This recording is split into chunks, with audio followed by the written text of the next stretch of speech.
Bonjour à tous, aujourd'hui, qu'est-ce qu'on va faire? On va parler de Eagle. Eagle PCB, c'est un logiciel pour faire des PCB qui a été racheté par Autodesk et qui, malgré le rachat, qui a beaucoup amélioré le logiciel, reste aujourd'hui quand même un logiciel très, très bricolage et ça pousse à faire des projets très bricolage. Alors c'est un logiciel qu'on retrouve quand même dans beaucoup d'entreprises parce qu'il n'est pas très cher et il est quand même très bien.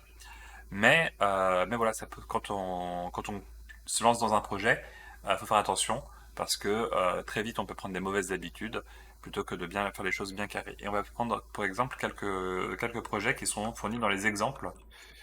Et donc ça, ces Eagles, ce sont les exemples fournis par défaut. Donc là, on a la BeagleBone Blue. C'est une carte électronique avec une première page qui est extrêmement dense. Et ils ont eu la bonté et gentillesse de mettre plusieurs pages. Et là, vous voyez, ça c'est une page qui est beaucoup plus vide. Ça, c'est une page qui est à peu près normale. On a ici une première page qui est extrêmement dense. Alors, ce qui est bien par contre, c'est qu'ils ont quand même catégorisé, ils ont coupé la page en plusieurs sections. Et ce qui est bien aussi, c'est qu'on voit, ils ont commenté en plus ce qu'ils ont décrit, ce qui se passe sur le PCB, sur le schématique. Et ça, c'est une très très bonne chose. Faut se rappeler qu'un schématique, c'est pas uniquement de dire quels sont les composants et comment est-ce qu'ils sont connectés entre eux, mais c'est aussi expliquer pourquoi et rendre le circuit compréhensible par n'importe qui. Donc voilà, il y a c'est très important dans un schématique quand on le fait d'essayer qu'il soit le plus lisible possible. Donc voilà, là au moins ils ont découpé, même si la première page elle est extrêmement dense, mais ce circuit-là il vient d'un autre projet très similaire, c'est la BeagleBone Black, qui est une version un peu plus simple de la BeagleBone Blue, puisque la BeagleBone Blue contient tout ce que la BeagleBone Black contient.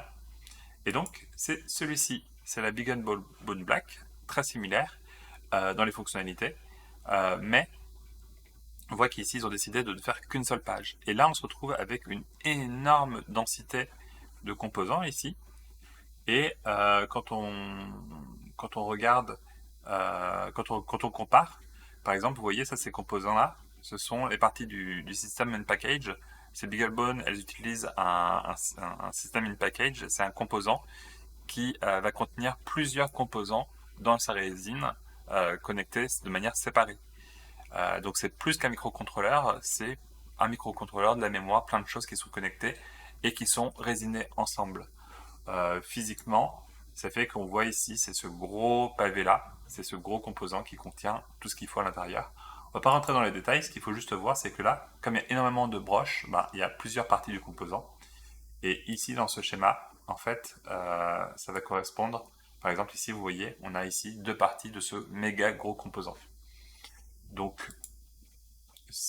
ici, c'est beaucoup plus petit, et cette page-là, je ne sais pas quelle taille elle fait, mais elle est énorme. C'est marqué, elle fait 30 pouces, ça fait 1 mètre par 1 mètre à peu près. Donc c'est gigantesque pour être lisible. Euh, il aurait mieux fallu faire plusieurs pages et on aurait pu avoir un fichier beaucoup plus lisible. Donc c'est dommage. C'est dommage, mais on a pire que ça. Pire que ça, c'est l'Arduino Mega ici qui est fourni en source. Et donc c'est cette carte électronique que beaucoup de personnes connaissent et qui se divise principalement en deux parties, en deux sections. On a la partie ici à gauche qui est la partie programmeur alimentation et la partie droite qui est la partie microcontrôleur et broche. Globalement, l'idée d'un Arduino, c'est simplement d'avoir un microcontrôleur et toutes ces broches qui sont reliées autour et qu'on va pouvoir utiliser. Euh, une partie plus puissance qui est ici au niveau des broches, qui est forcément reliée à la partie puissance des régulateurs qu'on trouve dans cette zone-là. Et on a une partie programmation pour pouvoir reprogrammer le microcontrôleur aussi. Voilà, donc ça, normalement, on devrait retrouver à peu près cette architecture dans notre schématique. Et notre schématique, il ressemble à quoi? Il ressemble à ça. Et ça, c'est pas très propre. C'est pas très propre parce qu'on ne sait pas où est quoi. Ici, on a le microcontrôleur principal. Ici, on a la partie programmation, pourquoi pas.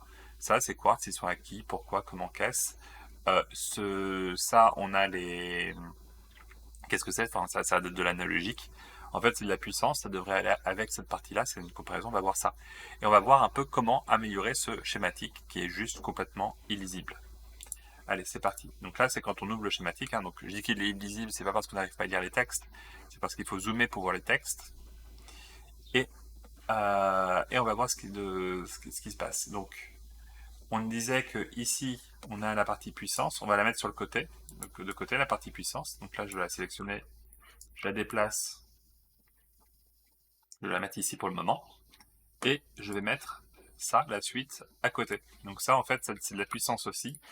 Ça permet de comparer les deux alimentations, l'alimentation par USB ou l'alimentation par le port jack, et désactiver l'un ou l'autre en fonction d'eux, pour être sûr qu'il n'y a pas de problème.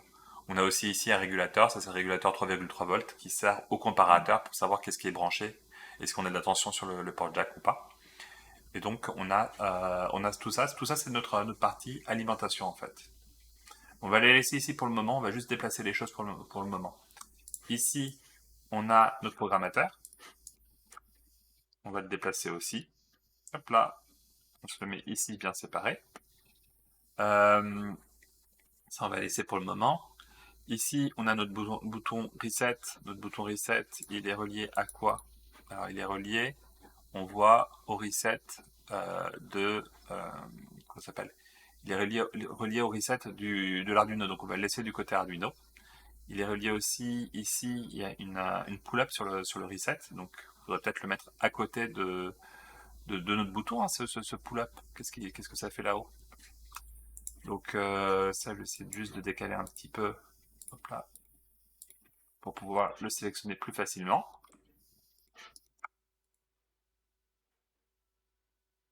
Tac, le reset, il est ici, et on va même, à ce moment-là, faire les choses encore plus proprement. Tac, ici, on se relie, et ici, ça on peut virer le nom, ça on va relier, tac, et on vire le nom. La référence de la résistance, ici, on est bon. Donc ça c'est notre reset qui est sur notre ici c'est sur c'est pas génial, c'est sur le header directement de l'Arduino. Mais bon, on va laisser ça comme ça. Ici c'est pas pourquoi est-ce qu'ils font des zigzags comme ça, je sais pas. Tac, on va déplacer ça. Alors j'ai pas compris. Ils ont pas relié ça ici? Non? Ok. Ok, alors on reprend. Je disais que tout ça, moi j'ai envie de déplacer.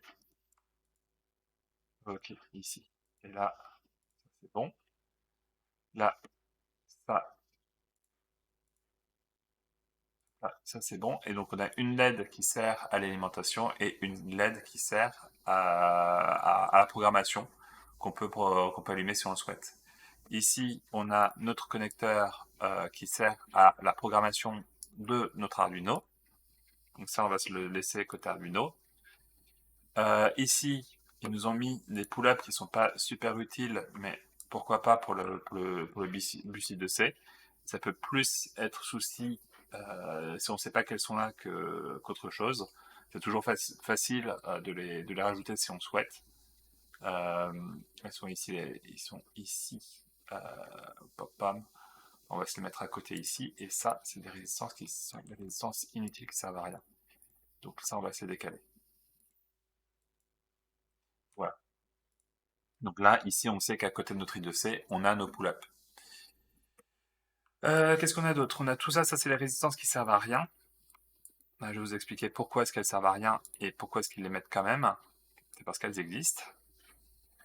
Ici, on a un header d'alimentation, mais qui va servir à l'utilisateur. Donc, on va quand même se le mettre côté Arduino. Si on a envie, on a nos headers qui existent. On a nos quartz, donc lequel est relié auquel, je ne sais pas. Donc, on va juste faire jeter un petit coup d'œil ici. Et donc, eh ben, c'est dans le mauvais sens, c'est-à-dire que le quartz de gauche ici, c'est le quartz du microcontrôleur qui permet de programmer notre Arduino, alors que le deuxième, c'est le comment ça s'appelle? C'est le quartz de l'Arduino. Et en plus de ça, ici, ah bah non, mais on a le cristal déjà. Donc en fait, ça c'est un cristal bis qu'ils ont rajouté en plus si on veut modifier. Donc en gros, ça permet de faire une double empreinte du cristal. On soit bien d'accord. Pom pom. Désolé, hein, ça secoue un petit peu. Mais ouais, ils ont mis deux empreintes. Ok. Donc en fait, il y a une double empreinte dessus sur chacun pour le cristal pour pouvoir mettre une autre référence certainement. Pour mettre, hop là, je bouge ça ici et je bouge ça ici.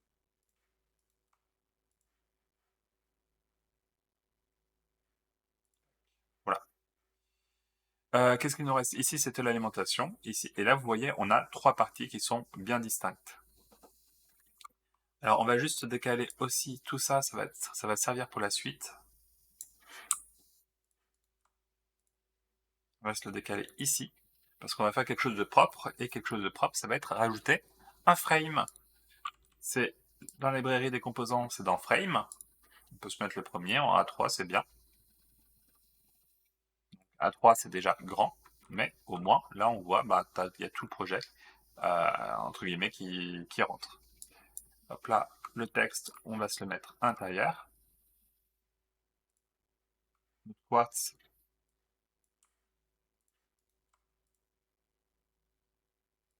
On va se le mettre ici. Ce qui est intéressant aussi, c'est que... Non, si, ok. Voilà. Et, ah oui, on a nos résistances ici. Alors, c'est des résistances qui sont entre guillemets inutiles. On va essayer de comprendre pourquoi. En fait, ces résistances-là qui sont connectées à rien, eh ben, ça correspond à des réseaux de résistance, en fait. Ici, vous voyez, vous avez un composant qui va contenir 8 pins. En fait, ça, c'est 4 résistances. Une ici, ça fait 4 résistances horizontales, mais qui sont en fait en un seul composant. Je ne sais pas si on peut voir sur le manufacturing, on voit rien du tout. Mais en gros, c'est un composant qui va contenir 4 résistances ensemble. Et en fait, ben, vous voyez qu'ici, il y a une résistance, elle n'existe pas.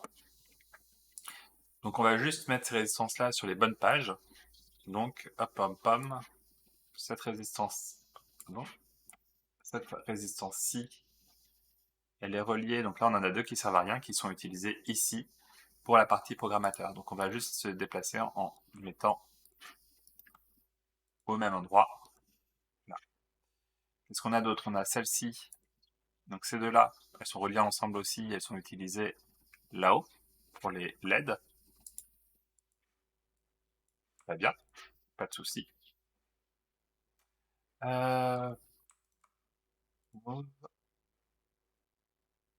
Ici, pas loin. Et on a ces deux dernières-là. Elles sont où, celle-là? Et là. Alors, celle-ci, eh bien, celle-ci, elle est à la fois sur la partie programmateur ici et à la fois sur la partie alimentation. Et là, ça va nous poser problème parce que ça veut dire qu'on va pas pouvoir, on va déplacer ces circuits sur d'autres pages, mais il va falloir mettre les deux sur la même page parce qu'on peut pas mettre un composant sur plusieurs pages différentes. Ça, Eagle ne l'accepte pas. Donc, problématique. On aurait pu faire les choses un peu différemment, mais voilà, ça c'est une limitation d'Eagle. Et cette résistance-là, qui sert pour les pull-ups, on va les mettre, alors juste, elle est où la troisième ici? Elle est par la quatrième, on en a deux qui sont là. Elle est où la quatrième? Ah, elle est là en bas. Elle est ici, la quatrième résistance de ce réseau-là. Donc ça, on est bon. Je vais la mettre verticale. Non, je le laisse comme ça. On s'en fiche. Ok. Donc là, vous voyez, en fait, on a une première page qui est bonne, et là, ce serait bien de mettre tout ça sur, idéalement, deux pages différentes. Le problème, c'est que pour cette résistance qui fait partie du réseau de résistance, eh ben, ce ne sera pas possible. Mais, au moins, on va essayer de mettre tout ça sur une autre page. Alors, comment est-ce qu'on fait ça? Hop là, on va se mettre ça ici. Bah, déjà, ici, on va créer une nouvelle page. Elle est là. On va lui mettre un frame dessus, donc un cadre. Hop là. Et il n'y a plus qu'à déplacer. Alors, Eagle a eu la très bonne idée de ne pas inclure de fonction couper-coller, qui aurait été super pratique ici. Et donc on est obligé de copier et de recoller de l'autre côté. Sauf que si on fait ça, si on copie, hop là, copie groupe, qu'on colle de l'autre côté, ici, pouf, c'est bien, sauf que là, en fait, sur notre board, eh bien, on vient de rajouter plein de composants. Et si on supprime les composants d'origine, si on supprime ces composants-là, eh ben, on peut le faire. Hop là. Qu'est-ce qui se passe ici? Eh ben, il n'y a plus qu'à refaire le puzzle. Et ça, c'est pas génial, c'est pas sympa du tout. Donc on va éviter de faire ça. Hop là, CTRL Z, ça fonctionne bien entre les deux, entre la partie schématique et board, donc ça c'est une bonne chose. La question c'est comment est-ce qu'on va réussir à faire passer ceux qui sont ici à là sans perte. Alors une solution qu'on pourrait imaginer, ce serait ici de copier. Hop là. Ce serait ensuite de supprimer. Et ensuite de coller ici. Sauf que là déjà il n'est pas content pour les grounds et les machins. Ok, pourquoi pas. Hop là, je crois que j'ai fait des bêtises en plus. Mais en plus de ça, ici on s'aperçoit que le problème n'est pas résolu du tout. Puisque là je ne sais même pas où est-ce qu'ils ont passé les composants. Mais en tout cas ils ont disparu. Donc là on vient de changer le fichier board. Et ça, c'est pas terrible. Donc on va, hop là, on va revenir en arrière. Et on a nos composants comme avant. Donc comment est-ce qu'on fait pour pouvoir faire passer d'une page à l'autre? Solution, on pourrait imaginer aussi une solution qui est on coupe le programme et on modifie les fichiers directement dans un bloc-notes. Ça c'est une solution qui est faisable mais qui est extrêmement complexe et c'est très très agaçant et très très frustrant. Non, nous ce qu'on va faire, ça va être de le faire passer via en virant en fait en coupant le fichier board. On va figer le fichier board, on va faire notre modification sur le schématique et après on va réouvrir le fichier board une fois que tout ça ce sera fait correctement. Alors, il faut faire attention juste à une chose, c'est le fait que on a des fils entre les deux qui se relient, entre ici et ici. Les alimentations entre les différentes pages, il n'y a pas de problème de référence. Par contre, sur les signaux, il y a des soucis de référence. Et pour que ce soit fonctionnel, il va falloir transférer ça. Pour ça, en fait, on a ici un des paramètres un des paramètres de nos fils, en fait, alors c'est notre class name, pardon, c'est un de nos paramètres, ça va être le xref. Xref, c'est de dire, c'est cross-référence. Est-ce que notre référence, est-ce que notre fil, est-ce qu'il est, c'est pas grave, on s'en fiche. Est-ce que notre fil, il est utilisé entre différentes pages? Donc il faut le dire que bah oui. Donc on va mettre là c'est les deux seuls fils qui sont utilisés en fait entre les deux hors alimentation. C'est ce qui va permettre au programmeur de pouvoir parler, de pouvoir agir avec notre microcontrôleur principal. Donc là ils sont où? C'est le PE0 et PE1. Ils sont ici. Donc là, ce sont des signaux ici aussi. Grosse référence.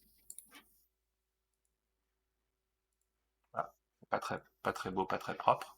On en a un autre aussi, j'avais oublié, c'est le reset. Le reset, c'est aussi un signal cross-référence puisqu'il peut être utilisé normalement aussi. Ouais, il est utilisé ici. Il est utilisé pour le programmeur. Donc lui, hop là, cross-référence. Tac, ici et là. Ici aussi. Qui peut apparaître aussi là-haut. Et c'est pas bien aligné. Ça, c'est très agaçant les questions d'alignement. Mais il faut faire attention, faut que, surtout sur votre schématique, il faut que tout reste à la grille, reste parfaitement aligné. Sinon, ça devient galère. Voilà, alors qu'est-ce qu'on a ici? Pourquoi est-ce que c'est pas bien aligné? Donc, en fait, on a une fonction, c'est si vous appuyez sur la touche CTRL, vous arrivez à réaligner sur la grille. Donc voilà, ça sauve de quelques soucis. Mais voilà. Donc là, normalement, si on sépare en pages, il n'y aura plus de soucis. On va juste faire une petite sauvegarde pour le moment. Et on va regarder le fichier board. Le fichier board, lui, il est toujours identique à l'original. Rien n'a changé. On n'a pas fait de problème dessus. Ok, donc on va couper le fichier board. Là, il dit attention, attention, si vous modifiez le schématique, ça va faire plein de problèmes. Et donc là, il suffit maintenant de déplacer copie groupe. On supprime le groupe. Comme ça, les composants n'existent plus. Et de le recoller. Donc ici où il y a tout. Hop là.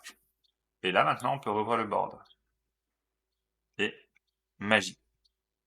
Magie, ça a fonctionné. On a maintenant un découpage de notre schématique en deux. Alors, il y a juste un truc qui aurait pu faire que ça n'aurait pas pu fonctionner, c'est si vos lignes étaient mal nommées, si elles n'étaient pas nommées en fait, par exemple, ou si vous avez des composants qui ne sont pas nommés dans le bon sens, dans le bon ordre, ça peut poser problème. Donc là, il n'y a pas eu de souci, mais il y a un outil qui est très utile pour ça, c'est le renumber parts.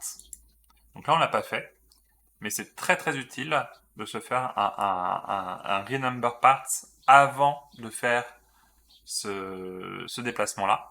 Parce que sinon, quand vous déplacez vos fichiers, vos éléments, j'avoue que j'espérais que ça aurait échoué parce que j'aurais pu vous montrer que ça peut échouer. Là-dessus, en fait, en faisant un renumber part avant de faire, le déplacement, ça vous évite des problèmes de renommage avec des mauvais noms.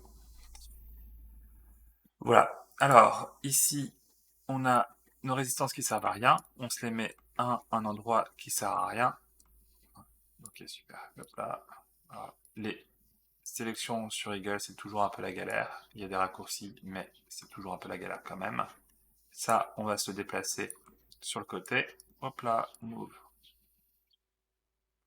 Ici, on sera bien. Et là, on va se mettre tout ça. On va se mettre tout ça en fait en haut. Je pense qu'il y aura plus de place. Allez, ça ici. Et ça là en haut. Et là-dessus, ensuite, on va pouvoir se quadriller ça et se donner quelques petites explications. Donc pour ajouter des lignes, c'est ici. On va se les rajouter sur en info. Et on va se faire une séparation. Pardon, excusez-moi, c'est pas ça. Elles sont les lignes. Elles sont ici les lignes. Parce que là, sinon, c'est un net. Donc sur info, pouf. Voilà. Et là, on va pouvoir se nommer les choses rapidement en rajoutant du texte. Donc là, c'est top, power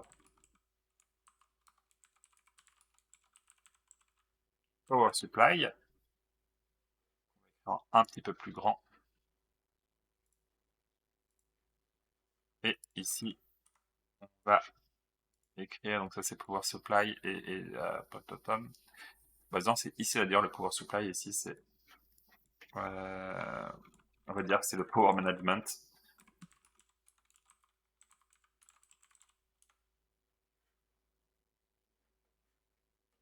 Qu'est-ce qu'on a d'autre? On a ici, tac, on va se copier, ça permet juste de garder la même police. Ici, taps, programmeur. Et qu'est-ce qu'on a d'autre? On a nos trois petites résistances ici, qu'on va venir déplacer ici, là. Et on va nommer ça. On va juste noter en dessous unused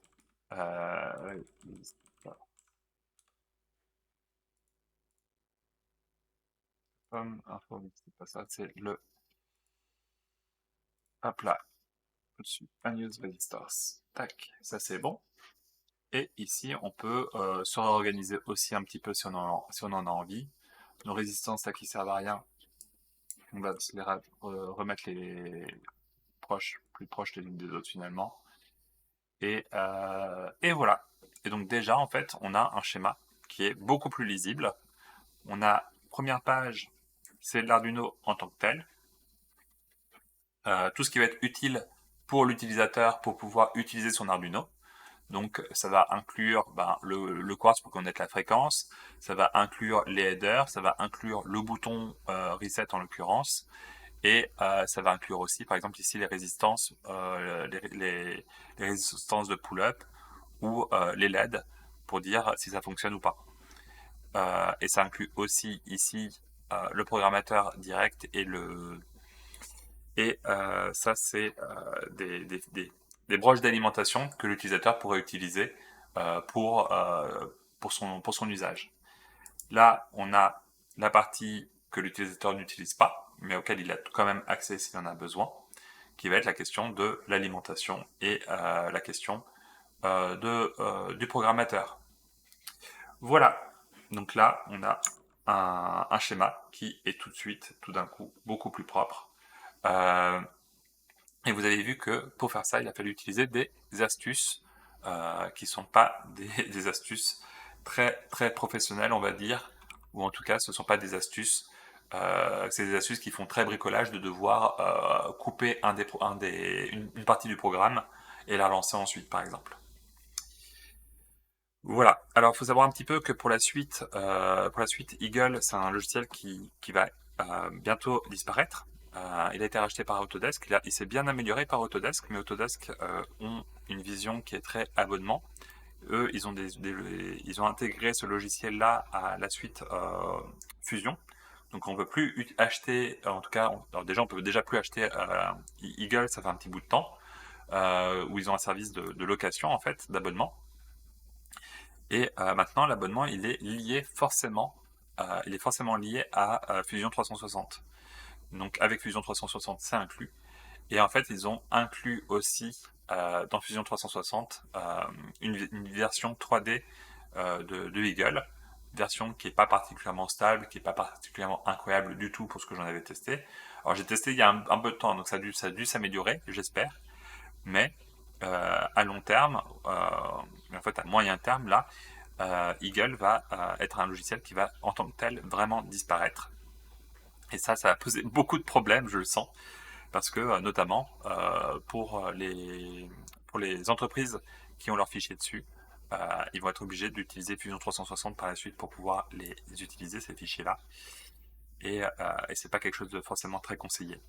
Donc voilà, c'était l'astuce Eagle sur un logiciel qui va exister pour un temps défini, limité. Mais voilà, astuce pour ceux qui ne connaissaient pas. Bon courage et bon développement et bonne journée à tous. Au revoir.